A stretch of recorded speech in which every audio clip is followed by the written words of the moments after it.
Hi అండి, mushroom కాజు curry ఎలా తయారు చేయాలో తెలుసుకుందాం.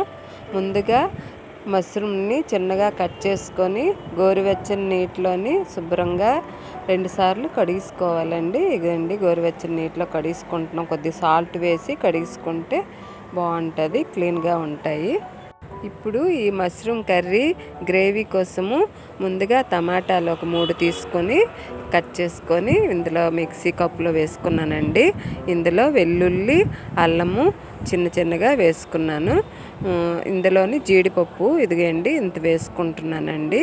ఈ 4 ఐటమ్స్ మిక్సీ పట్టుకుంటామండి. ఇది ఇక్కడ రెడీ చేసుకున్నాం కదండి. ఉల్లి, పచ్చిమిర్చి చిన్నగా తరిగి ఉంచుకున్నానండి. స్టవ్ పైన బాణీ పెట్టుకొని వేడెక్కాక 2 స్పూన్ల ఆయిల్ వేసుకొని ఈ మష్రూమ్ ముక్కల్ని వేసి వేయించుకుంటామండి. వాటర్ కొంచెం వచ్చే వరకు వేయించుకోవాలి. ఇప్పుడు ఇలా వేయించుకున్నాం కదా, ఇది వేరే ప్లేట్లోకి తీసుకుంటున్నాను.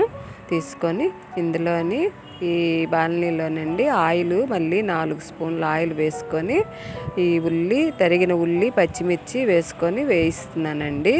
ఇది కొంచెం brown colour, golden brown colour వచ్చే వరకు వేయించుకొని ఇందులో అల్లం వెల్లుల్లి పేస్ట్ కూడా వేసి వేయించుకోవాలి.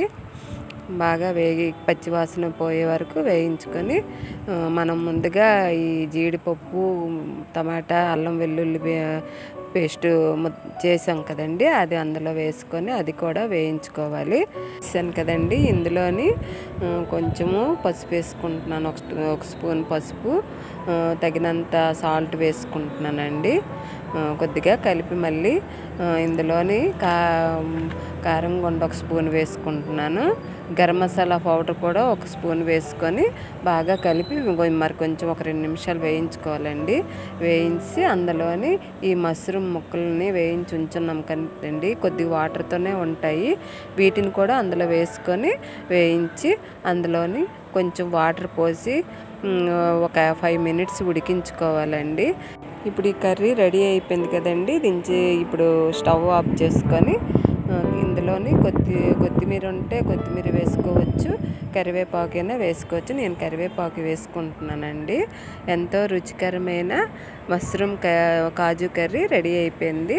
ఈ వీడియో నచ్చినట్లయితే లైక్ చేయండి, సబ్స్క్రైబ్ చేయండి. Thank you.